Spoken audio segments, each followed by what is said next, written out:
Juru Selamat kami. Haleluya. Amin. Terima kasih pelayanan musiknya Bapak dan saudara-saudari yang terkasih, luar biasa hari ini. Shalom Bapak Ibu Saudara. Shalom. Anak muda maju, ayo kemon. Ayo kemon.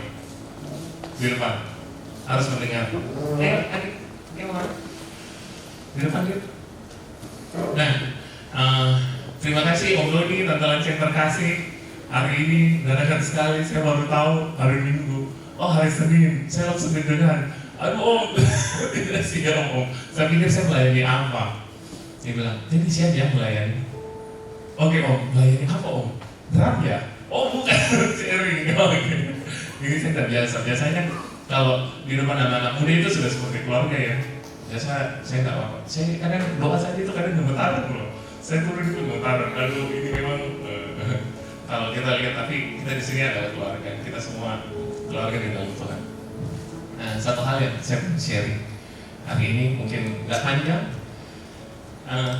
Apa yang kita renungkan selama ini bersama teman-teman di saya coba sharing di persekutuan, saya coba sharing dengan Bapak Ibu saudara-saudari yang terkasih malam ini. Simpel sekali. Ini kebetulan kita masih dalam tema kenaikan Tuhan Yesus dan turunnya pencurahan Roh Kudus nanti di hari Minggu. Nah pada saat itu memang kita banyak cerita soal apa yang terjadi apa yang terjadi pada saat hari-hari menjelang Tuhan Yesus naik ke surga. Saya coba ambil satu ayat di dalam Lukas 24 ayat 50.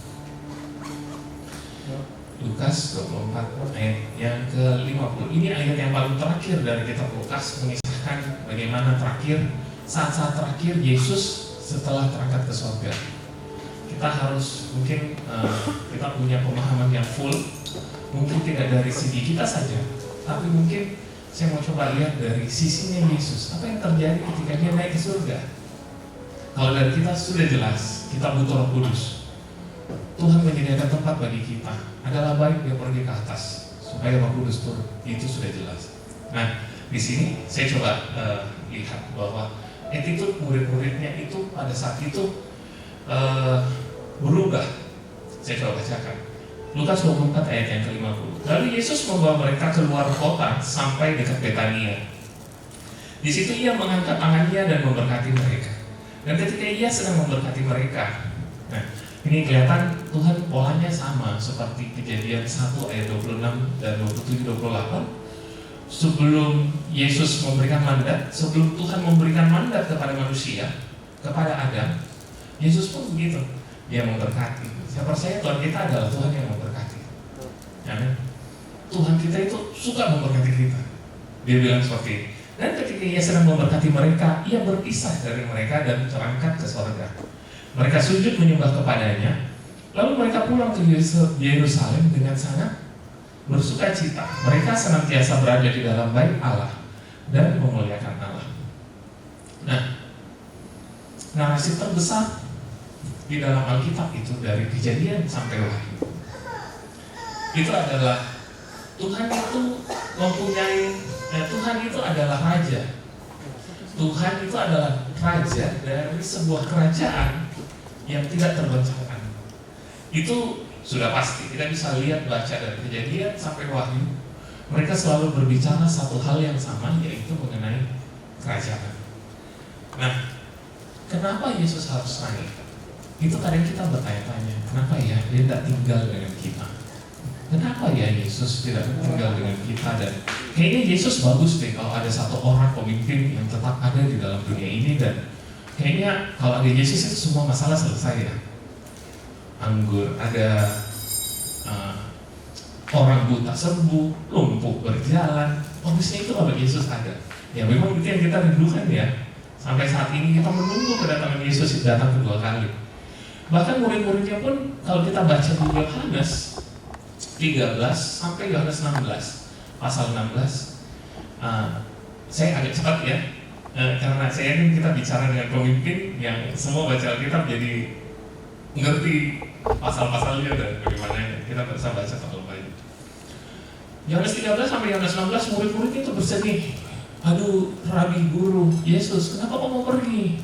Yesus bilang, kalian tidak usah sedih, kalian tidak usah apa, kalian tidak usah bimbang.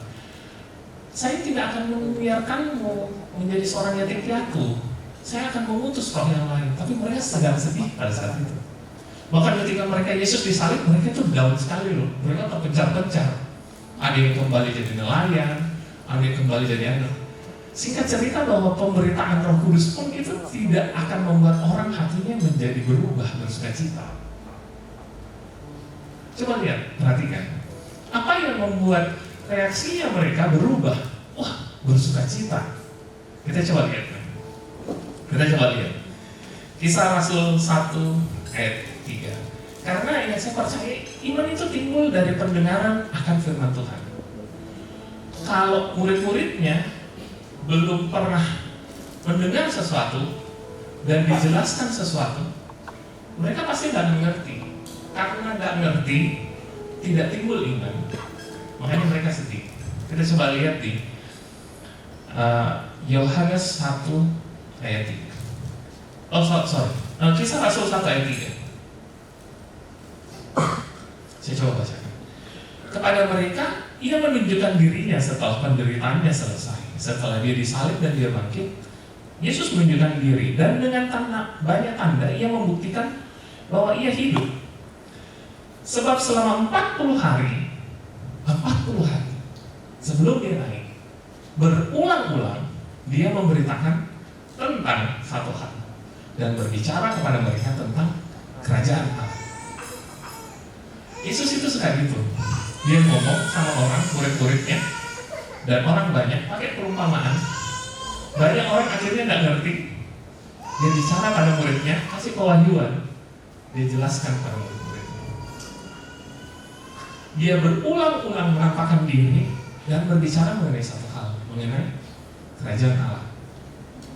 Oh, karena mendengar tentang kerajaan Allah, mendengar tentang hal itu, makanya imannya mereka tumbuh. Saya coba kasih lihat di satu hal. Mungkin di salah satu contoh itu perjalanan di Emmaus. Kita lihat ada dua orang muridnya, yang satu namanya saya lupa siapa dan satu tidak disebutkan namanya. Lagi jalan di Emmaus, terus mereka sedih sekali. Coba kita buka Lukas 24. Ada perjalanan, Yesus menampakkan diri di Emmaus. Nah, ada murid-muridnya menuju ke sebuah kampung bernama Emmaus, 7 mil jauhnya. Mereka bercakap-cakap, terus Yesus bercakap-cakap pada mereka. Nah, ini pada saat dia bangkit sebelum naik ke surga, dia muram, dia tanya kenapa? Katanya, ada yang satu jadi Mesias, kayaknya itu jadi Mesias, tapi kayaknya dia mati. Kok bisa mati? Nah, setelah itu Yesus menjelaskan sesuatu kepada mereka. Kita coba lihat di ayat yang ke-25. Lalu ia berkata kepada mereka, "Hai kamu orang bodoh, betapa lambannya hatimu sehingga kamu tidak percaya segala sesuatu yang dikatakan oleh para nabi." Oh, dia referring kepada ayat-ayat di dalam perjanjian lama. Bodohmu itu, enggak terlalu kasar. Dia bilang lambatmu itu. Kau enggak percaya apa yang dikatakan para nabi? Bukankah Mesias harus menderita semuanya itu untuk masuk ke dalam kemuliaannya? Nah, Yesus sudah menderita? Sudah. Masuk ke dalam kemuliaannya? Belum terjadi. Nah, lalu ia menjelaskan kepada mereka apa yang tertulis tentang dia dalam seluruh kitab suci. Mulai dari kitab-kitab Musa dan segala kitab nabi-nabi. Skip. Coba lihat ayat 32. Ketika mereka seorang kepada yang lain berkata, kata mereka kepada orang yang lain, bukankah hati kita telah berkobar-kobar ketika ia berbicara dengan kita di tengah jalan dan ketika ia menerangkan kitab suci kepada kita? Apa yang bikin mereka berkobar-kobar? Kitab suci bagian mana dalam perjanjian lama yang bikin mereka berkobar-kobar? Simpel, petunjuknya adalah anak manusia harus menderita dulu, baru naik dimuliakan. Wah, Yesus naik, dia itu dimuliakan karena dia sudah menang. Kenaikan Yesus itu harus kita rayakan sekuat tenaga. kita harus nyanyi merayakannya. Karena apa? Betul-betul itu tuh kita harus berubah. Karena dia itu sudah menang. Implikasi pertama, dia sudah mengalahkan iblis. Dia mengalahkan maut.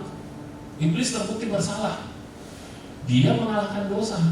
Yang terakhir, dia naik ke tempat tinggi yang dimana tidak satu orang pun yang pernah pergi ke sana. Yaitu kemana? Ke sebelah kanan Allah Bapa. Itu dahsyat sekali. Langsung berkobar-kobar orang. Coba perhatikan. Kalau misalnya contoh ya, kalau misalnya kita attitude-nya berubah, kita lihat contoh begini.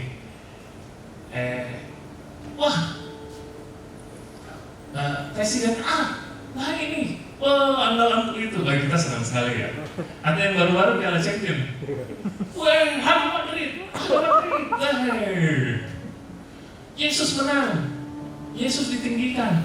Dia jadi raja. Kita coba lihat. Bapak Ibu, Mazmur 110 ayat 1. Ini ayat penting sekali.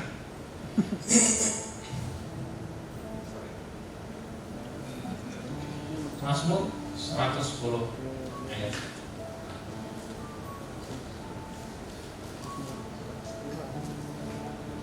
Coba yang di belakang tadi suaranya paling besar. Grace, tolong dibacakan. Ayat berapa? Ayat 1. Mazmur 110. Aduh, kurang keras. Semangat. Wah. Ini besar tuh. Gitu lah ya. Ini judulnya adalah Penobatan Raja Imam.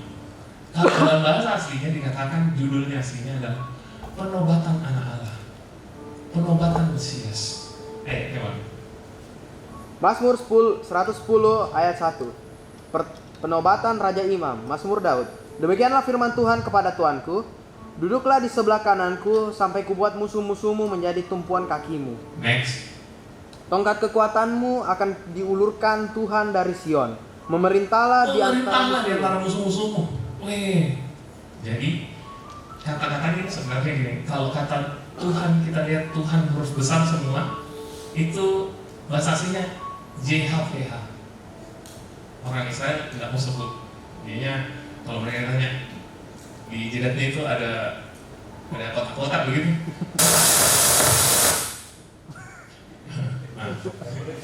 Nggak boleh disebut.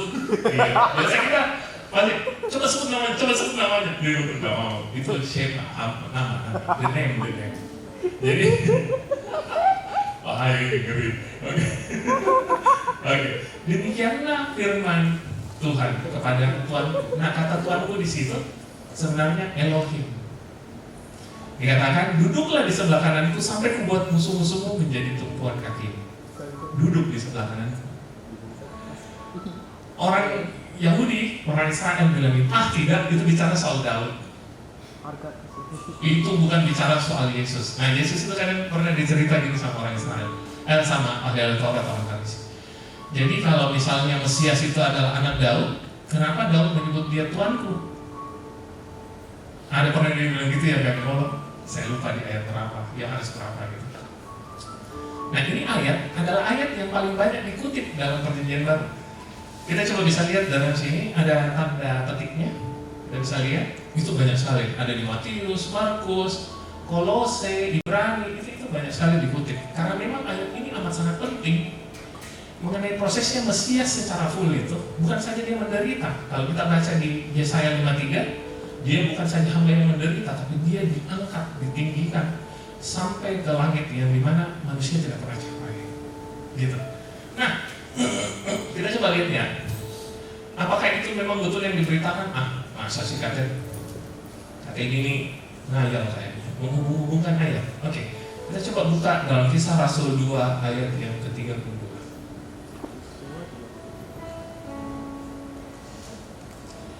Yesus setelah ketemu Petrus setelah ketemu dengan Yesus berubah. Setelah ketemu dengan Roh Kudus berubah. Padahal Yesus ini, Petrus ini bukan orang yang pintar. Kisah Rasul 2 ayat ke-32.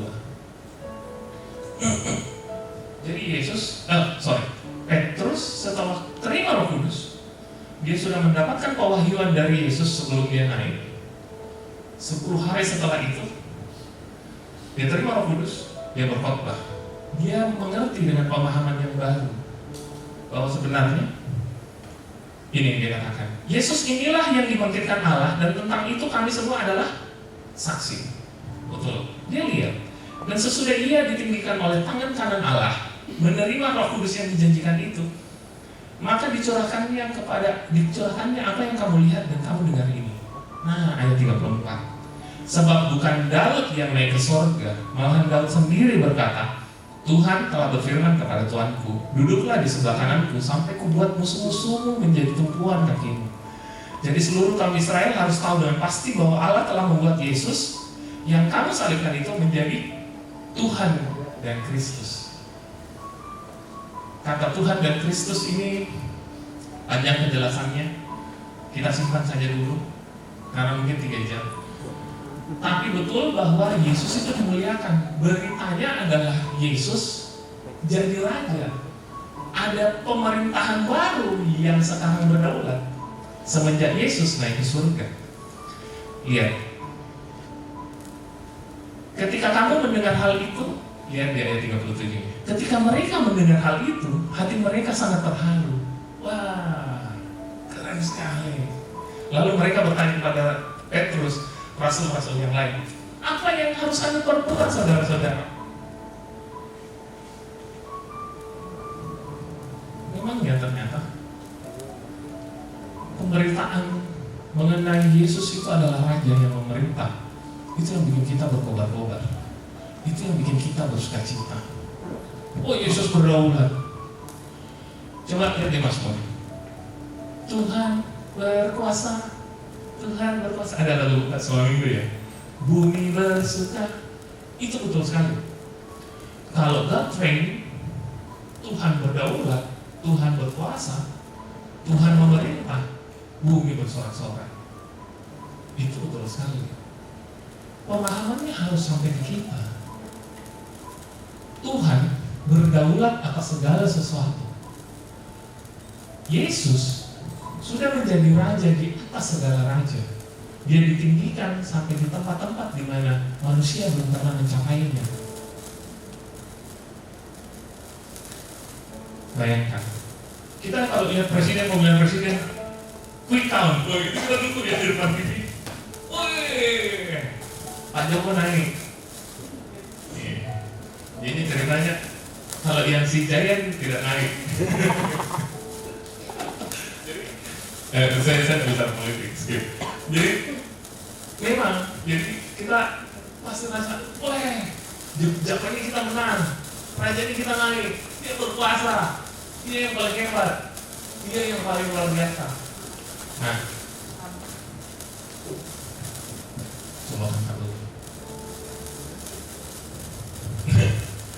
Nah, memang setelah itu akhirnya 10 hari setelah dia naik, itu Roh Kudus turun. Singkat cerita, Roh Kudus turun, apa implikasinya? Sebenarnya Tuhan mau dia berkuasa dalam hidupnya kita lewat Roh Kudus. Seperti yang biasa dikatakan di dalam Roma 8 itu dikatakan bahwa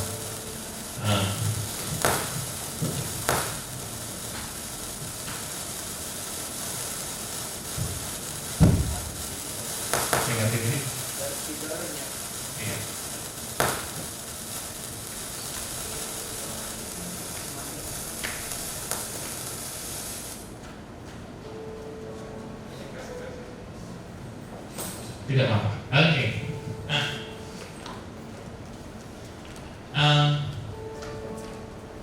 Kita sampai mana tadi? Oke. Setelah Yesus naik, setelah dia ditinggikan, ternyata adalah baik memang Roh Kudus itu turun. Kita harus tahu. Tapi tidak berhenti sampai situ. Bahwa sebenarnya Roh Kudus itu memang adalah sebuah bentuk pemerintahan Tuhan atas kita. Dia itu mau memerintah di kita lewat Roh Kudusnya. Hal itu memang tergenapi dalam perjanjian lama. Perjanjian lama, Tuhan Bapa sendiri itu menubuatkan tentang hal itu. Dia menjanjikan tentang hal itu. Hal ini tidak pernah ada sebelumnya. Kalau misalnya Yesus ada, mungkin dia cuma satu orang ya. Tetapi kalau misalnya Yesus sebagai Roh Kudus, Bapa sebagai Roh Kudus itu banyak, dia bisa ada di mana-mana. Dia bisa ada di Makassar, Satin, next dia ada di Jakarta, dia ada di banyak tempat secara bersamaan. Jadi memang dia bilang Yesus itu jadi entitas sesuatu yang tidak terbatas gitu. Jadi memang dia tidak terbatas, dia pada dasarnya memang tidak terbatas dan dia adalah Allah. Nah kita coba lihat bahwa janjinya Tuhan itu sudah ada. Karena dulu di dalam perjanjian lama Roh Kudus itu cuma singgah. Waktu misalnya kita lihat dalam si Samson, maka berkuasalah Roh Tuhan atas dia. Maka berkuasalah Roh Tuhan atas dia. Lalu dia melakukan perkara-perkara yang besar dan ajaib. Nah itu gunanya Roh Kudus sebenarnya. Kita melakukan perkara-perkara yang besar dan ajaib. Nah, tapi ini adalah sebuah perjanjian baru. Saya coba letakkan dasar dulu bahwa setelah hati mereka berkobar dan bersukacita, mereka ngerti soal Raja Baru dan mereka ngerti bahwa ada Roh Kudus yang dijanjikan. Karena itu pun terjadi. Kita coba buka di Yeremia 31 ayat 31. Saya coba bacakan. Sesungguhnya akan datang waktunya, demikianlah firman Tuhan. Aku akan mengadakan perjanjian baru dengan kaum Israel dan kaum Yehuda. Bukan seperti perjanjian yang telah kuadakan dengan nenek moyang mereka pada waktu aku memegang tangan mereka untuk membawa mereka keluar dari tanah Mesir. Perjanjianku itu telah mereka ingkari meskipun aku menjadi Tuhan yang berkuasa atas mereka. Nah, di Bapa Allah sendiri, Allah Bapa sendiri itu sudah menjadi Tuhan, tapi mereka ingkari. Mereka menolak rajanya yang ini. Mereka menolak ini. Jadi makanya dia bilang, makanya Bapa bilang, perjanjian itu mereka ingkari meskipun aku menjadi Tuhan yang berkuasa atas mereka. Demikianlah firman Tuhan. Tetapi beginilah perjanjian yang kuadakan dengan kaum Israel sesudah waktu itu. Demikianlah firman Tuhan. Aku akan menaruh hukumku di dalam batin mereka dan menuliskannya dalam hati mereka. Maka aku akan menjadi, kembali lagi, kita akan menjadi Allah. Dia akan menjadi Allah kita dan mereka akan menjadi umatku. Tuhan bilang seperti itu. Kita akan menjadi umatnya Tuhan, dan Tuhan kita akan menjadi Tuhan bagi kita. Dan tidak lagi orang mengajar sesamanya atau mengajar saudaranya dengan mengatakan, kenallah Tuhan, sebab mereka besar kecil akan mengenal aku. Demikianlah firman Tuhan, sebab aku akan mengampuni kesalahan mereka dan tidak lagi mengingat dosa mereka. Intinya sebenarnya bahwa Roh Kudus harus bertata dalam hatinya kita. Tuhan Yesus sendiri harus bertata dalam hatinya kita dan menjadi rajanya kita. Itu sebenarnya pesannya. Bukan hanya pengampunan, bahwa dia mengampuni kesalahan dan tidak mengingat dosa lagi. Kita jangan berhenti sampai di pengampunan, tapi kita harus maju sampai ke tahap di mana bahwa Tuhan itu adalah Raja. Yesus itu adalah Raja. Dia bukan cuma saja juru selamat, kalau yang bilang, tapi kita lupa kadang menjadikan dia sebagai Tuhan yang harus memerintah dalam kehidupannya kita. Simple. Kita coba buka lagi satu ayat di Yehezkiel 36 ayat 26.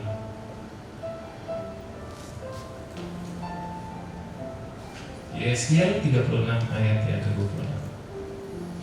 Kamu akan kuberikan hati yang baru dan roh yang baru. Wah, ini bicara tentang Roh Kudus. Sama seperti yang tadi. Yang tadi hukum, yang ini roh. Akan kuberikan di dalam batinmu dan roh yang baru di dalam batinmu. Dan aku akan menjauhkan dari tubuhmu hati yang keras dan akan kuberikan padamu hati yang taat. Rohku akan kuberikan diam di dalam batinmu dan aku akan membuat kamu hidup menurut segala ketetapanku dan tetap berpegang pada peraturan-peraturanku dan melakukannya. Dan kamu akan diam di dalam negeri yang kuberikan kepada nenek moyangmu dan kamu akan menjadi umatku dan aku akan menjadi Allahmu. Wih, pesannya kembali lagi sinkron ya, karena mereka hidup di zaman yang berbeda. Yeremia dan Yehezkiel. Kita coba lihat lagi yang di satu tempat di Kolose 1 ayat 25. Oh, terpaut jauh ya. Ini Paulus yang bilang. Kolose 1, bukan kakak Kol. Kolose 1 ayat yang ke-25.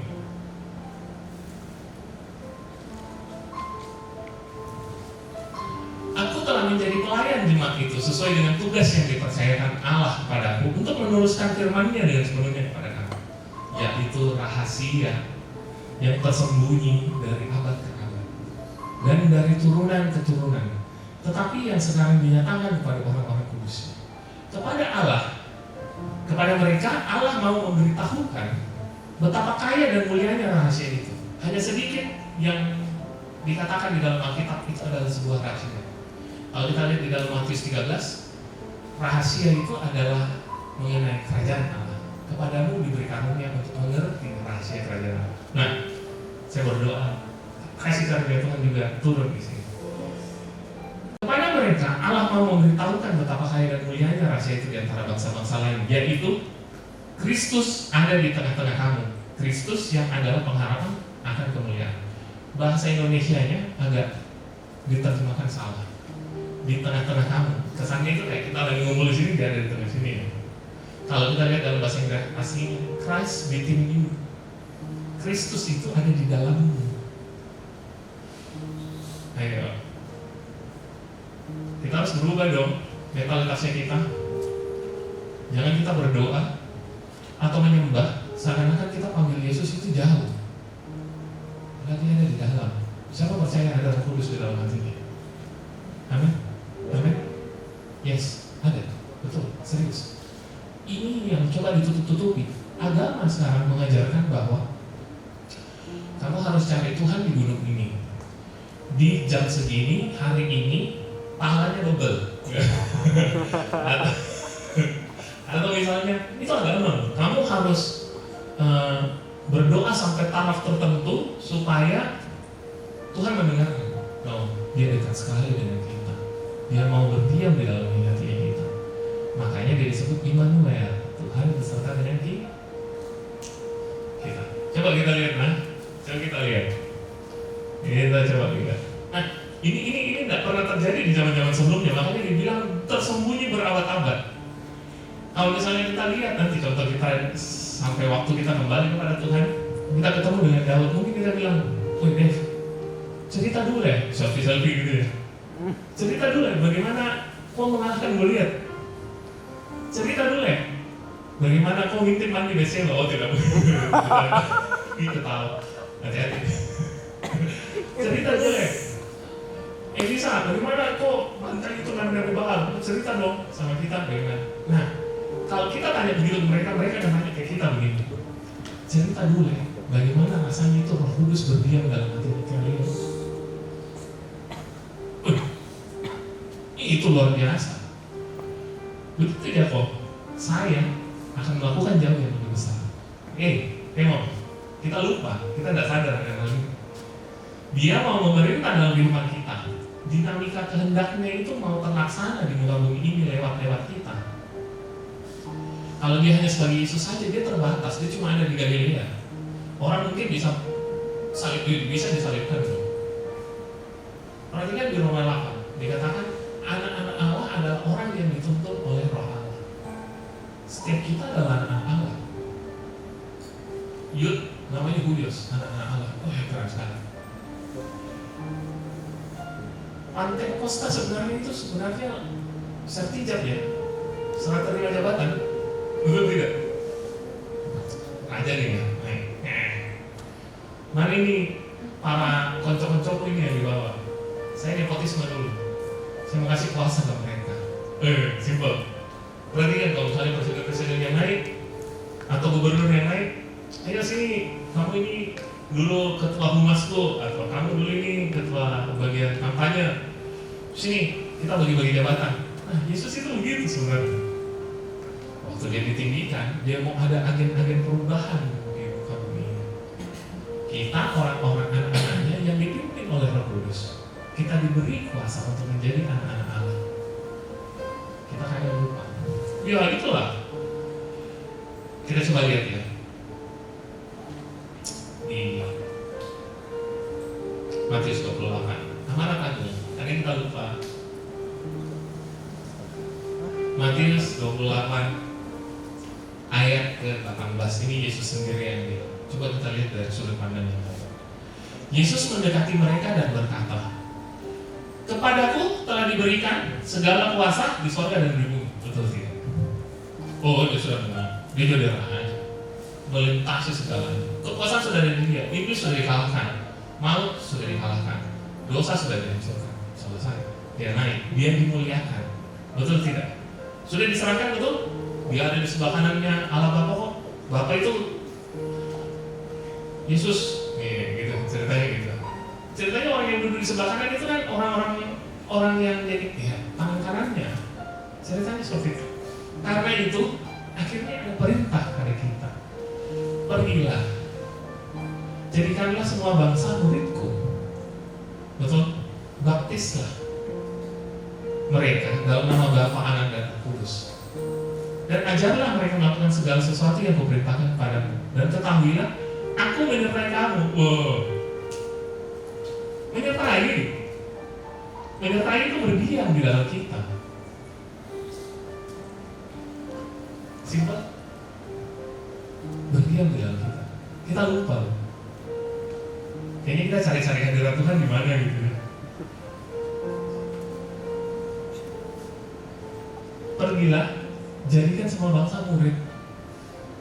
Bukan member get member, bukan cari simpatisan, cari murid. Murid itu adalah orang-orang yang mau disiplin. Discipleship, murid berarti orang-orang yang menerima pengajaran dan disiplin. Bukan cuma simpatisan, datang, selesai, kita harus masuk gereja, sudah itu kita pulang. Enggak, Yesus gak pernah mengajar kita cari member get member gereja, enggak. Yang mengajar kita cari murid, orang yang mau dididik, orang mau dibentuk, orang yang mau menjalani bagaimana apa yang Yesus jalani. Dia bilang, ajarlah mereka, mengajar untuk melakukan segala sesuatu yang sudah kukatakan kepadamu. Ajar mereka mengenai saya itu adalah raja. Ajar anak-anaknya kita, minimal anak-anaknya kita. Anak-anaknya kita harus mengerti bahwa Tuhan itu berkuasa atas segala hal.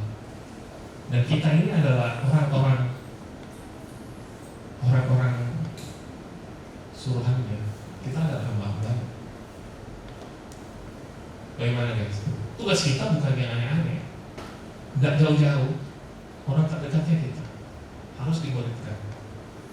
Bukan kayak bilang, berhasil ini. Ukuran dunia soal keberhasilan itu banyak sekali. Ada yang berhasil itu kalau punya tabungan sekian, mobil sekian, rumah sekian, atau apa sekian. Tetapi sebenarnya keberhasilannya kita itu adalah melakukan kehendak Tuhan. Itu yang harus kita ingat. Ukurannya keberhasilan bukan hal-hal material. Saya kalau mengukurnya seperti itu, mungkin saya di rumah. Mungkin tempat lain. Yesus kalau diukur dengan ukuran dunia, dia bukan orang yang berhasil. Dia tidak ada rumah, miskin kok, kerja serabutan. Toh dia tidak punya mega church yang megah.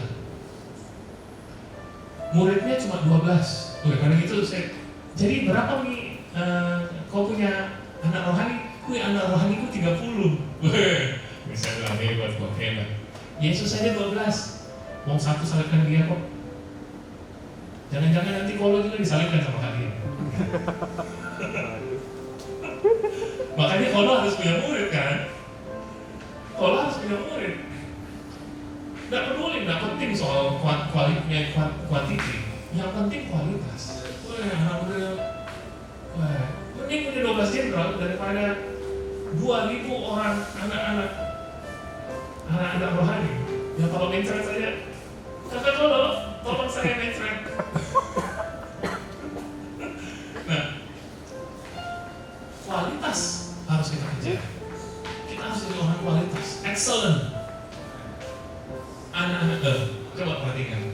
Saya ingat sekali khotbahnya Om Paulus, Om Doni, waktu saya menikah di Om Doni waktu konseling pernikahan. Apa yang dikehendaki dari persatuan itu antara suami dan istri itu adalah keturunan bilah. Betul? Simpel. Banyak orang yang mau menikah, supaya supaya saya bahagia. Aduh, sudahlah, jauh. Tidak akan kau bahagia, serius Kak. Berkorban itu pedis, berkorban uang, waktu, tenaga itu pedis sekali. Jangan bilang. Tapi kalau kita bahagia melihat orang bahagia, wah, itu baru kita melakukan kehendak Tuhan. Yang dia mau adalah keturunan ilahi. Sama. Ketika kita punya anak rohani, yang Tuhan mau itu adalah kita menciptakan sebuah masyarakat yang ilahi. Keturunan ilahi itu yang perkasa, pintar, cerdas, excellent. Kalau bayang itu power, kalau apa saja yang dia buat berhasil, wah itu baru namanya masyarakat yang ilahi. Dituntun oleh kehendak Tuhan dan dituntun oleh Roh Kudus. Itu baru keberhasilan. Yesus pun begitu. Sebelum dia naik ke surga, laporannya itu di Yohanes 17 sama Bapak, dia enggak. Dia cuma laporannya itu cuma bicara begini, Bapak, ini muridku, totalnya begini, tolong kau kasihani mereka, tolong kau begini, saya sudah ajar mereka begini, saya sudah ajar mereka seperti ini, mereka sudah begini, mereka sudah bertumbuh, mereka sudah. Kita kan leader-leader semua di sini. At least dalam keluarga kita adalah leader. Kita harus bilang laporannya kita kalau Tuhan datang, kita akan bawa dulu. Bos, tabunganku sudah sekian. Saya nggak peduli tabungan. Berapa banyak yang sudah memberikan? Saya harap kita juga laporannya kita begitu. Laporannya kita, keren.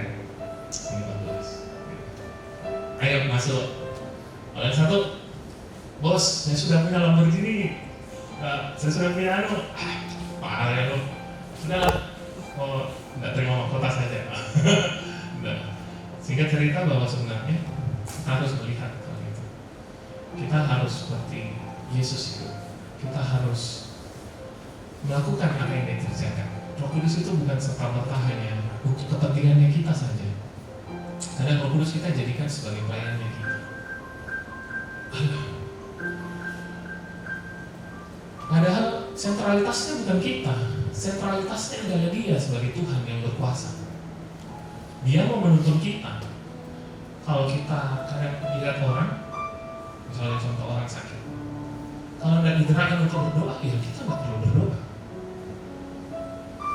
Saya pernah satu kali ada kejadian, saya banyak bergaul dengan, saya banyak berhubungan dengan bahan kimia dan obat-obatan. Ada satu kali orang jatuh, terus dia butuh obat dan bagaimana? Tuhan bilang dalam hati, simpel kali, kerja kok. Oh kerja, oke lah, kerjakan. Orangnya sembuh. Saya percaya itu kuasa Roh Kudus. Tuhan sendiri yang bekerja di situ. Tapi ada satu ketika itu mulai ego. Saya coba, kayaknya ini di sini nih panggilan. Saya kasih satu orang dengan kasus yang sama dan itu tidak berhasil sama sekali. Egomu itu baby, stop. Akhirnya kelihatannya kita kelihatan melakukan pekerjaannya Tuhan, memulihkan, padahal tidak digerakkan Roh Kudus. No, please stop, jangan lakukan. Kelihatannya pelayanan. Ayo pelayanan, semua pelayanan mau dikasih rata.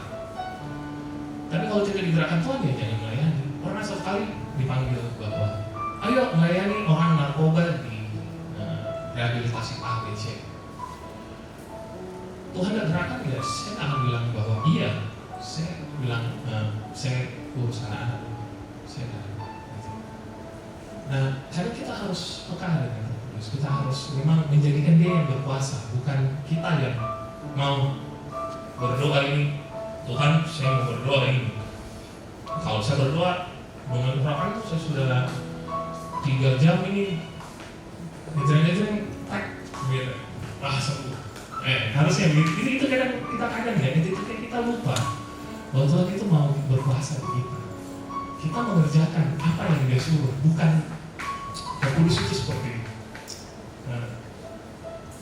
Apalah tenaga dalamnya yang ya itu masalahnya.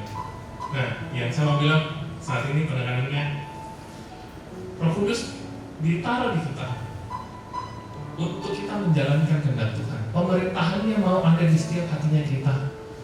kita membuat segala sesuatu lebih baik. Sama seperti perintahnya di Kejadian 1 ayat 26, kita dalam keserupaan kita memerintah. Kata memerintah jangan diartikan sebagai suruh-suruh orang. Oh kalau nggak begini ini, oh kalau nggak begini ini, saya hukum, saya apa. Padahal sebenarnya kata memerintah itu adalah melayani. Kita manusia waktu diciptakan itu kita disuruh untuk menaklukkan bumi, tetapi kita dilarang untuk menaklukkan manusia yang lainnya. Yesus katakan, Yesus mengajar kita bahwa siapa yang mau menjadi terbesar di antaramu harus melayani orang yang lain. Iya betul, kita melayani, kita membuat segala sesuatu yang lebih baik dengan kuasa Roh Kudus. Kita memuridkan, empowering, teaching, fathering. Nah itu semua kata-kata kunci sebenarnya. Apa yang murid-muridnya Yesus lakukan pun pada saat jemaat mula-mula, hal itu pun terjadi. Kita nggak bisa sibuk dengan hal-hal yang lain yang tidak esensi, dengan yang apa yang dunia sedang kerjakan sekarang. Maksudnya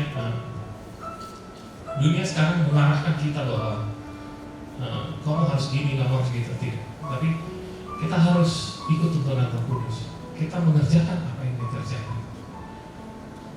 Perenungannya kita cukup sampai di sini. Yang saya pengen bagikan sama kita, mungkin kita bisa renungkan sama-sama di rumah. Kita perhatikan, sudah ada amanah, sudah ada Roh Kudus yang kita kasih, sudah ada attitude yang berubah bahwa Yesus adalah rajanya kita. Kenapa? Di dalam kehidupannya kita, hal-hal yang terjadi di dalam Kisah Rasul itu jarang terjadi sekarang ini. Something pasti di-stop. Tuhan Yesus tidak pernah berubah. Dulu, sekarang, dan selamanya. Itu yang saya percaya. Kuasanya tetap sama. Coba introspeksi dirinya kita. Apakah hal-hal yang terjadi pada saat itu sudah terjadi dalam kehidupan kita? Saya tidak berbicara dalam skop besar, dalam dirinya kita. Apakah kuasa Roh Kudus itu termanifestasi dalam kehidupannya kita, dalam pekerjaannya kita, dalam pendidikannya kita, dalam bisnisnya kita, dalam pelayanannya kita, dalam keluarganya kita? Apakah tidak termanifestasi? Apakah sudah termanifestasi? Kenapa tidak? Kalau kita punya Roh Kudus, kenapa kita sering jatuh bangun? Kenapa sedikit-sedikit kita kalah? Kenapa sedikit-sedikit kita bukan berarti kita nggak jatuh ya? Enggak. Kita jatuh bangun lagi. Ini coba yang kita renungkan. Kenapa kuasa itu tidak terjadi dalam kehidupan kita? Kita harus hidup sebenarnya dari satu kemenangan kepada kemenangan yang lain. Satu, Tuhan luar biasa. Tuhan mau lebih luar biasa lagi. Bulan ini Tuhan mau lebih luar biasa. Bulan depan lagi. Begitu kan. Kenapa tidak terjadi? Tidak jadi realita dalam kehidupan kita. Ayo, coba.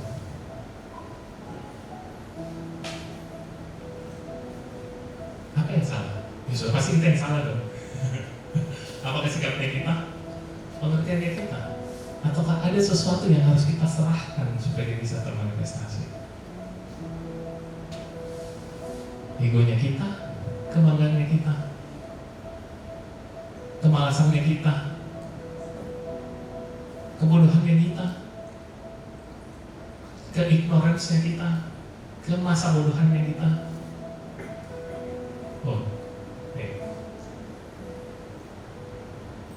Kekerasan hatinya kita, sampai Roh Kudus yang di dalamnya kita itu tidak. Lalu kita harus bersuka-cita.